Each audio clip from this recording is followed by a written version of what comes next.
Untuk memanage atau mengendalikan agar aktivitas lead bank atau R&D di perusahaan itu bisa berjalan dengan baik, terutama dari sisi investasi yang optimal, maka di salah satu tools yang bisa digunakan adalah apa yang dinamakan dengan stage gate model, di mana di sini terdiri dari 0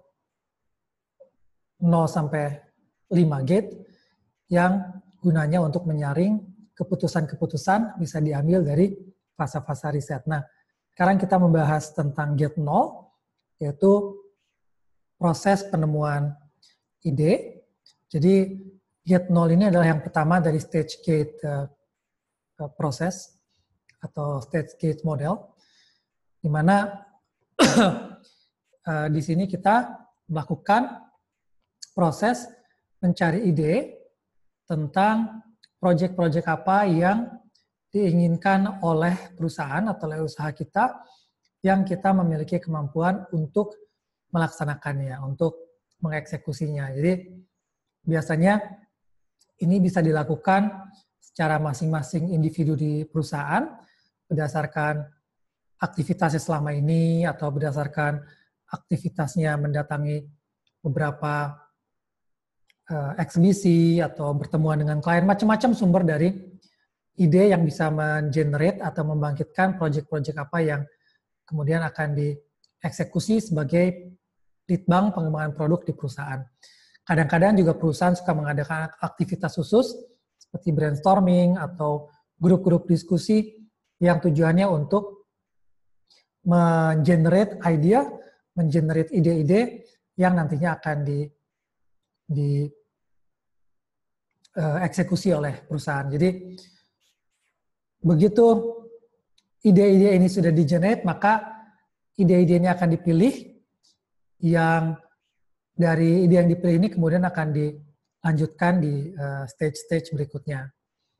Nah, ketika kita melakukan gate 0, yang paling penting di sini sebetulnya adalah kita fokus mencari topik-topik atau ide-ide yang menguntungkan bagi organisasi dengan melihat ke dunia luar, terutama ketika kita berkomunikasi dengan customer yang mengerti apa dan bagaimana produk yang mereka inginkan. Kita juga bisa berkomunikasi dengan user-user fanatik gitu ya, yang akan memberikan feedback terhadap pengembangan produk-produk yang diinginkan. Karena biasanya user-user fanatik ini adalah mereka yang punya passion, yang mereka punya minat lebih tentang suatu produk dan mereka bisa memberikan input yang baik. Jadi komunikasi dengan customer, dengan pengguna-pengguna khusus, spesial, fanatik, dan juga komunikasi dengan supplier. Nah, biasanya pada saat kita melakukan gate 0, kita perlu menjawab pertanyaan-pertanyaan seperti apakah ide ini mempunyai relasi atau link dengan bisnis strategi kita, dengan perencanaan strategi teknologi kita di perusahaan.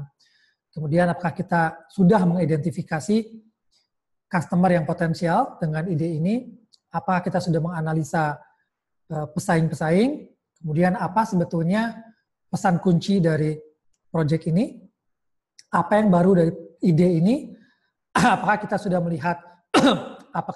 melihat berbagai alternatif dan apakah ini ada di kompetensi inti kita, organisasi kita atau perusahaan kita. Nah, inilah gate 0 yang kemudian akan dilanjutkan ke gate 1 yang akan kita bahas di video berikutnya. Terima kasih.